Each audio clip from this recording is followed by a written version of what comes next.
Marketing is a podcast for business owners and leaders, produced by my dad, Steve Davis, and his colleague at Talked About Marketing, David Olney, in which they explore marketing through the lens of their own 4 Ps: person, principles, problems, and perspicacity. Yes, you heard that correctly. Apart from their love of words, they really love helping people. So they hope this podcast will become a trusted companion on your journey in business. David Olney, Series 4 is here, and I've got a big ball in my hands right now, and I'm giving it a little polish, and I'm looking into it. And what you might not know is I'm a Gemini, and there's something coming up in the future, not this episode, but a future episode of the podcast that could involve the Gemini. Do you have an inkling? I have an inkling, and the question is, do you want me to hallucinate about that inkling, or we wait a few weeks to make sure that the Gemini doesn't hallucinate? There you go. Do a quick Google search relating to things that hallucinate and Geminis, and you'll be ahead of the curve on that one. This time, though, we're looking at context being king and how not to break in an overstimulated world. And I think this is going to be one of the most timely episodes ever, because there's a lot of the world at breaking point at the moment. That's our customers and often us. Our 4 Ps. Number 1, person. The aim of life is self-development, to realise one's nature perfectly. That is what each of us is here for. Oscar Wilde.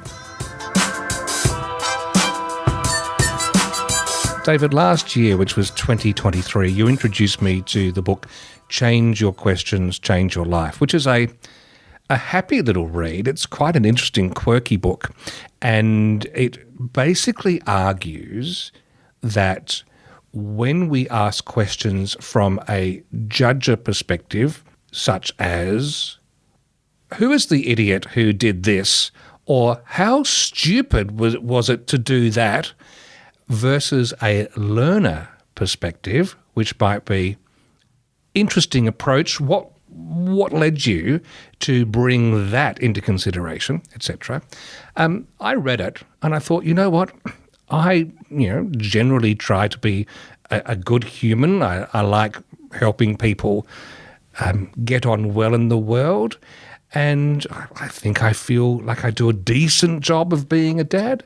And then I caught myself a couple of times over summer where I asked rather harsh questions, which almost immediately I realised were judger questions of my kids and myself. And I went, wow. When David Olney talked to me about this book, he said, it seems easy at first, but it's harder. And you were right, David. Yeah, it's very difficult, particularly with your own self-talk. Like, I find it's much easier to ask learner questions of other people than it is to ask learner questions of myself, because when I do something dumb, it's easier to berate myself because it's fast and it's simple. But, being mean to yourself is as ineffective and unproductive as it is to be mean to anyone else. So it's as critical to get to the point of being able to go, what was I trying to achieve? How did I think that was going to turn out, and what went wrong? Rather than go, you idiot, itself, which is sadly, or helpfully, highly unproductive. And I do a lot of that. I really speak viciously at myself in a way I would never, ever talk to anyone else. I've heard it before. When you're trying to solve a technical problem with your own device and you can't get it immediately, you wouldn't beat anyone else up, you'll beat yourself up. The good thing about these books, you see, these books, this whole podcast, exposing ourselves to the ideas does not make us saints. What it does do is it gives us increased sensitivity to principles and actions so that we can course correct as life goes on, which I think is about the best we can hope for in the way the world is. Very few of us can be absolutely perfect. It is about course correction. I do remember, I think it was 7 Habits of Highly Effective People, Stephen Covey? Yeah, Covey, Stephen Covey. Yeah. He used the analogy that the big jets that fly from Sydney to LA are off course about 95% of the time. The whole journey is just nudge this way, nudge that, nudge this, which is good.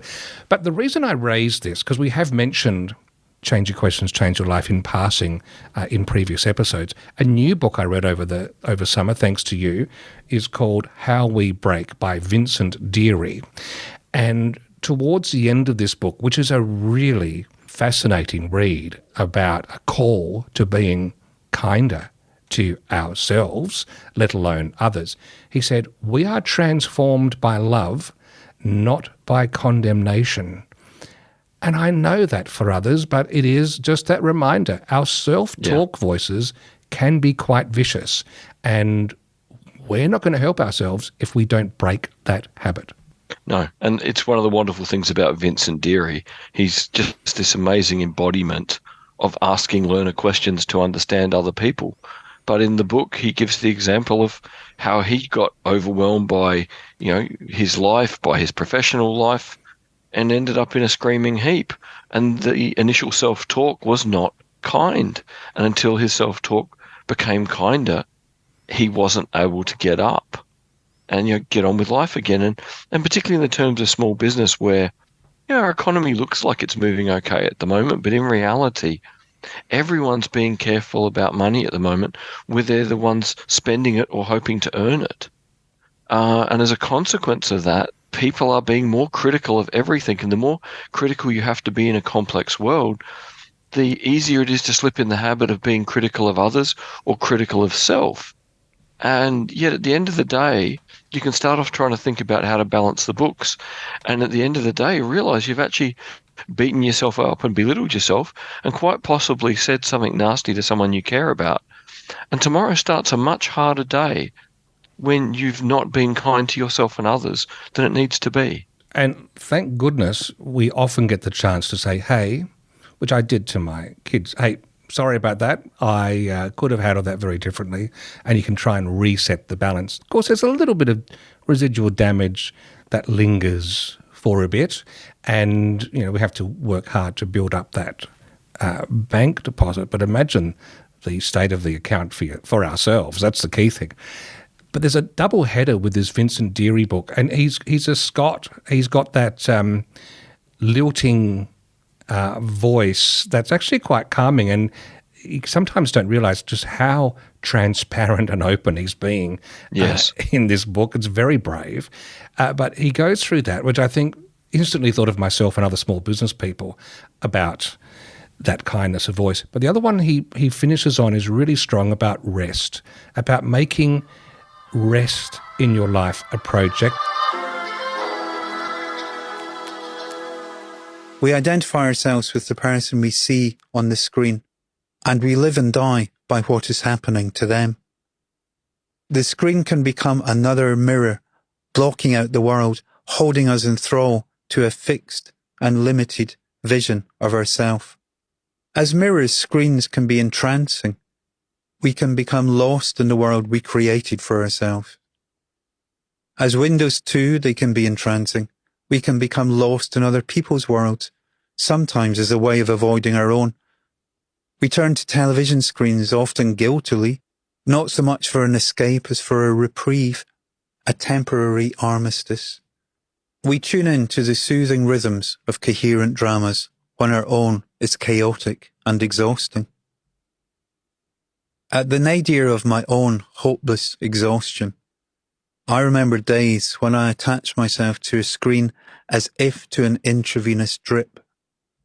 I passively imbibed the gentle cadence of others doing what I had become incapable of. At the time, I felt ashamed and useless, but looking back now, I see it for the necessary self-soothing that it was. The key corollary of this version of being broken as hard work is to acknowledge that it entails the need for rest and restoration. How good are you at genuine rest? The kind of rest we tried to measure our capacity for in the last chapter when we assessed our vital range.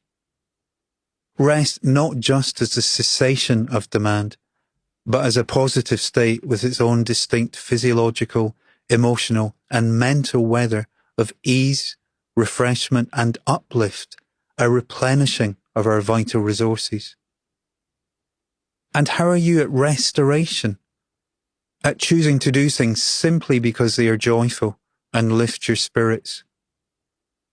We tend to think of rest and restoration as luxuries to be earned, the deserts of good behaviour, or a brief punctuation between long sentences of hard labour.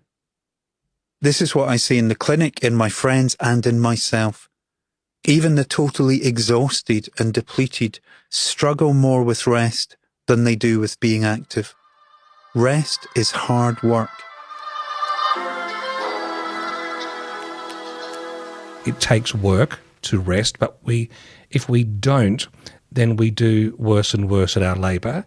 And I say this on a day, whereas yesterday being a Sunday at time of recording, I had to pull one of those 14-hour days, literally 14 hours at my desk to try and catch up on a backlog. And his words were echoing around. And I've got to do this. I know it's a short-term thing, but I've got to get back to getting better at working on rest. And I think, if anything, that's a really strong message for all of us in small business, because one thing I've learned, there's always a million things that need doing. Always. And so we can let ourselves lock ourselves out of the importance of rest. I think the other side of this that's very important too, and you're a very good example of this, and so are a lot of people in small business, because you like what you do. The first 8 hours of that 14 were probably kind of fun, if we're being honest. Yeah. Because you like writing creative things, you like helping people, you like solving a problem so it goes away and people don't have to worry about it. And at a certain level, it feels so productive and so positive sitting and working that it's that thing of, hang on, it's working on Sunday when everyone else in the family is at home and we could do something. Hang on, I didn't just do a few hours on a Sunday when everyone else was asleep.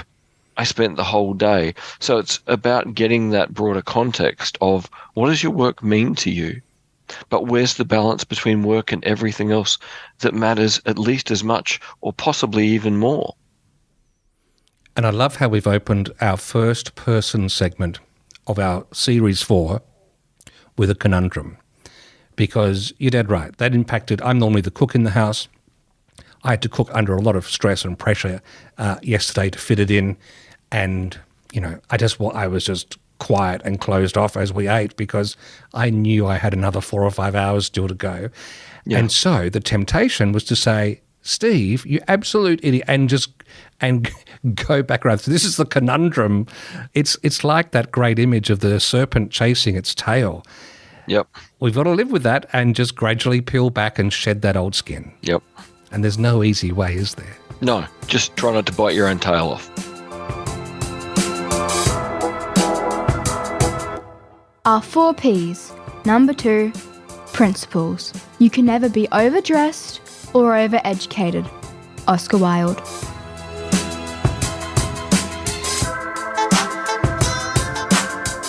Prego, David, ciao. Oh no, there's about to be a flying pizza.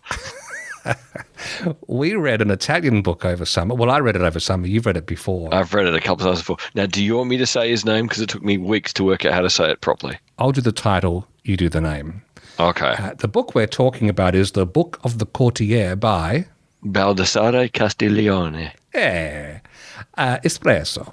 And so, interesting book, because the way you sold it to me, David, is that you've read The Prince by Machiavelli, and that really is primary school. It's kiddie stuff. This is the real book that helps you understand how to navigate the corridors of power.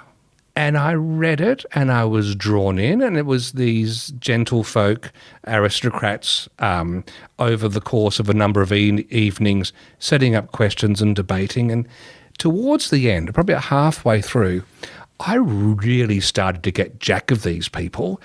They were mouthing a whole lot of things that just seem to disengage from any sense of evidence or strong argument. It was just, I've done talkback on 5AA. I've had people call up who just mouth off stuff that they're 100% confident of.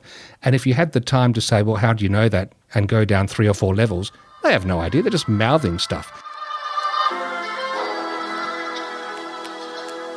Here, without waiting longer, my Lord Gaspare Pallavicino said, "In order that our game may have the form prescribed, and that we may not seem to slight the privilege given us to contradict, I say that this nobility of birth does not appear to me so essential in the courtier. And if I thought I was saying what was new to any of us, I should cite instances of many men born of the noblest blood who have been full of vices, and on the other hand, of many men among the humbly born who by their virtue have made their posterity illustrious. And if what you just said be true, namely that there is in everything this occult influence of the original seed, then we should all be in the same case, because we had the same origin, nor would any man be more noble than another. But as to our differences and grades of eminence and obscurity, I believe there are many other causes, among which I rate fortune to be chief. For we see her holding sway in all mundane affairs, often amusing herself by lifting to heaven whom she pleases, although wholly without merit, and burying in the depths those most worthy to be exalted.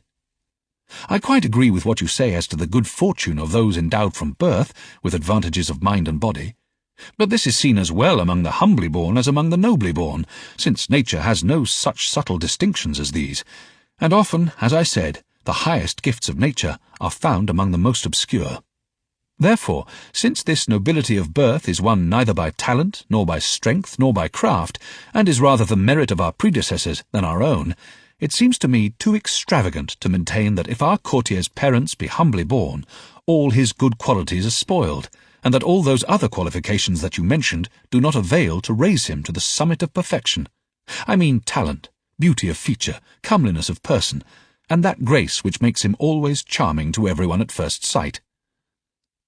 Then Count Ludovico replied, "I do not deny that the same virtues may rule the low-born and the noble, but not to repeat what we have said already, or the many other arguments that could be adduced in praise of noble birth, which is honoured always and by everyone, it being reasonable that good should beget good, since we have to form a courtier without flaw and endowed with every praiseworthy quality, it seems to me necessary to make him nobly born, as well for many other reasons as for universal opinion, which is at once disposed in favour of noble birth.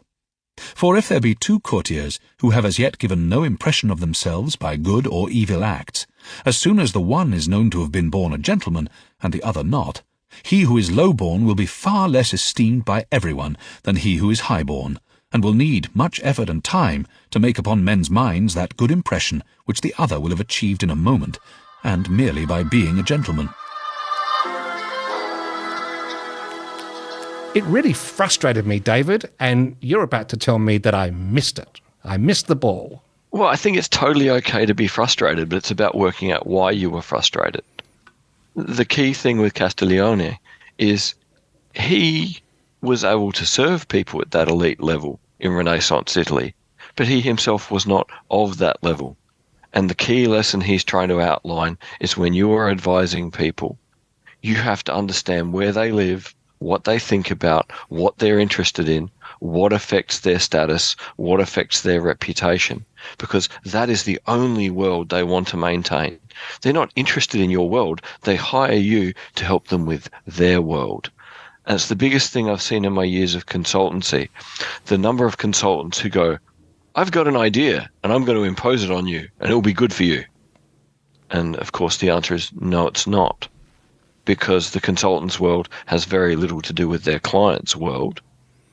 And the difference as a consultant who spends a lot of time getting to know who is the client, what is their business, what is their reputation, what world do they run in, what world do they want to run in, that unless you can address all those things, don't open your mouth.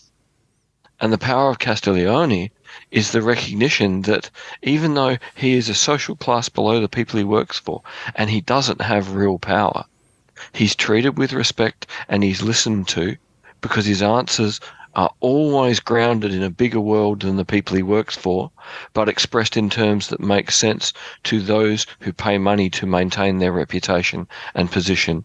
If I was to boil down what I took away from the Courtier, it's something that I live by or strive to live by, and that is this. If you do need to correct someone or disagree, always structure the conversation in a way that lets them save face and work their own way out of it without being embarrassed, except for absolutely extreme situations. Yep. Is that the book summed up to some degree?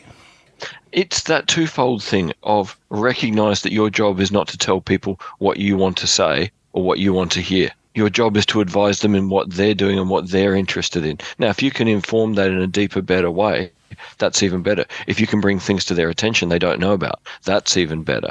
But at the end of the day, it was the thing I realized when I transitioned from being a lecturer to working, with you and working with Rich in America. And that is, at the end of the day, the person who knows the answer to the question is very often not listened to because they didn't deliver the answer in a way that is relevant to the person who asked the question. And that is going to lead us into what we're going to talk about in this segment next episode. So for now, arrivederci. Our 4 Ps. Number 3, problems. I asked the question for the best reason possible. Simple curiosity. Oscar Wilde. Here is a problem you may face, that suddenly any emails coming from or to your website stop sending. And I discovered that I might have this problem on Saturday morning, which is why I'm really glad we're talking about it today. Well, you see, this is the ringside seat, you see, being right here when we talk about these things.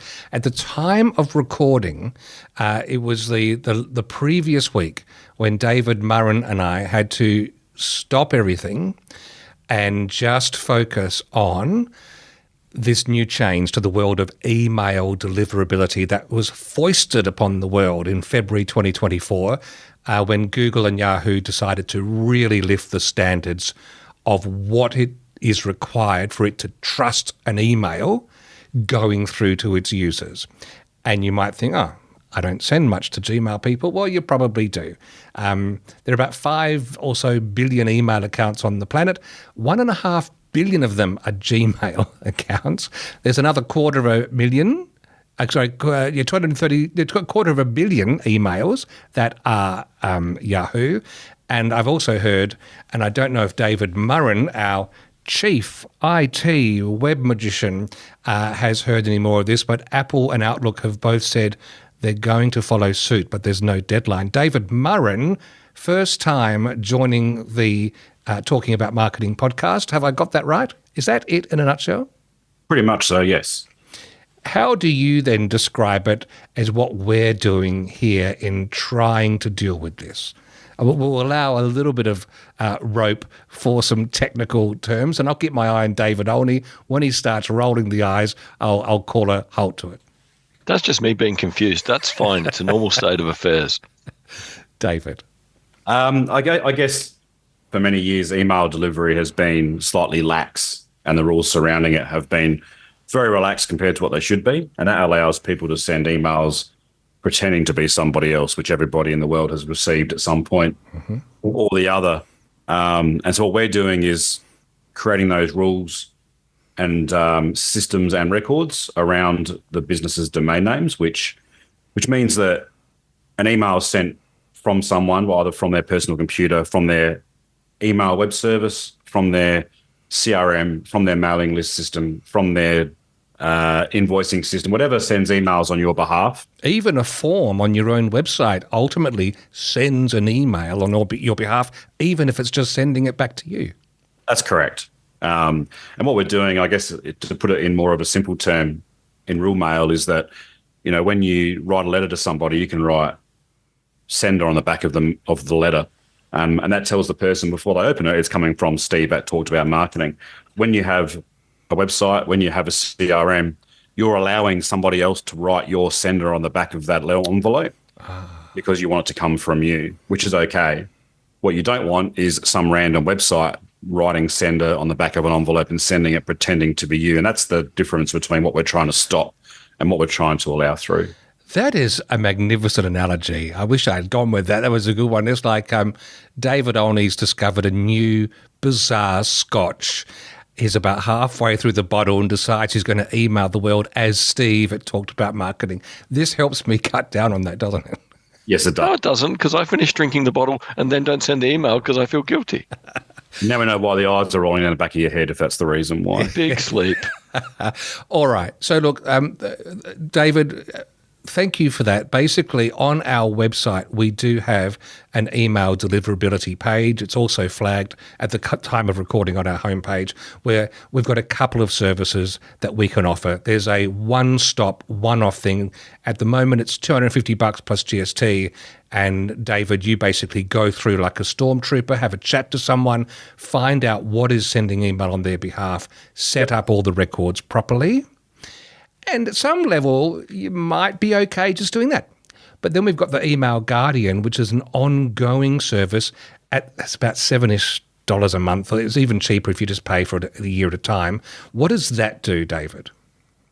That allows us to mainly use your website to create a better deliverability system, so that rather than emails coming from your hosting provider, your emails come from this third-party service, which is set up specifically to create high-end email deliverability. I guess you can look at it as, everybody thinks the website is just sitting on a computer somewhere, and it is, but it's also sitting on the same server as 5,000 other websites. And I guess to go back to the letter analogy, the deliverability of your website is based on the entire server, not on your website. So it's like having 50 housemates. And if one of your 50 housemates send a letter that's got a threatening note in it, cut out of magazine letters, asking for a ransom, then that stops everybody in that house from being able to send mail, because that one person has caused issues.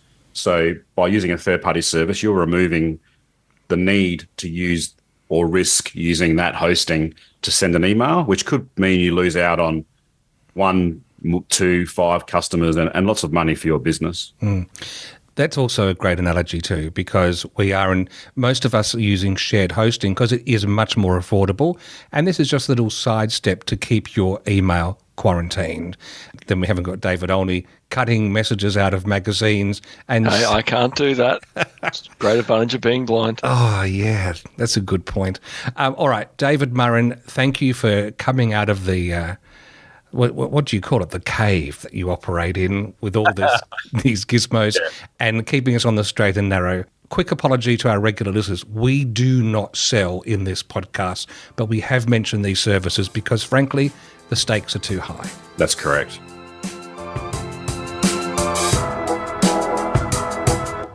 Our 4 Ps. Number 4. Perspicacity. The one duty we owe to history is to rewrite it. Oscar Wilde.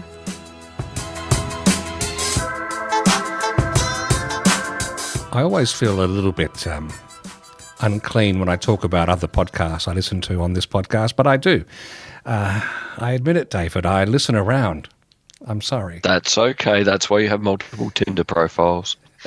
Well, here I want to talk about something I picked up on Sam Harris's podcast called Making Sense. He interviewed Chris Anderson. I've long liked Chris Anderson. He was editor at Wired magazine for a bit. He's had charge of the TED franchise, etc. And fascinating guy. And they got into a discussion about social media and feeling good. And in this particular segment, as you'll hear, Chris Anderson is talking about how he believes talking about positive viral stuff or creating positive viral stuff is the stuff that has a longer shelf life than the negative trends that come and go. In particular, there was a trend on TikTok that he talks about with really privileged, overprivileged, up themselves, rich teenagers who've never had to earn a cent in their life, having great fun in smashing food in their kitchen and just wasting it just for vicarious pleasure for their inner circles and the world at large watching on all agog. Let's have a listen to what they said. And I think it's especially clear in the younger generation.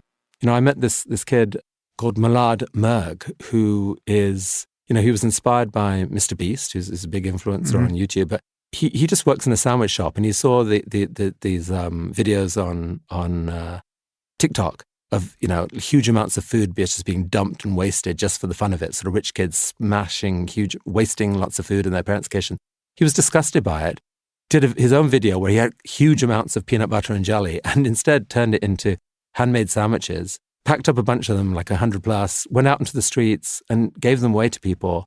The reactions, that video was seen by, I think I have this number right, 400 million people, far more than the trend he was taking on. Some of the people who were involved in that other trend flipped camps because of him. And when I spoke to him, he basically said that spreading good stuff online, it's hard. It's definitely harder. It's much easier to do something viral. Anything that evokes an emotion can go viral. You slap someone in the face, that can go viral. But he said, actually, there's an asymmetry here, that doing stuff that's good gets you remembered for the longer term. There's a longer term impact on it. And I think there's a lot of signs that, especially in the next generation, that it's a winnable battle, that people are discovering that the internet can be used to spread goodness, that kindness can go viral. And I take hope from that. And I, even if it doesn't happen, I don't see any choice other than to try for that, because without that, we're screwed. Interesting how the man who actually took food and turned it into something they could share with others taps something deeper inside us that resonates.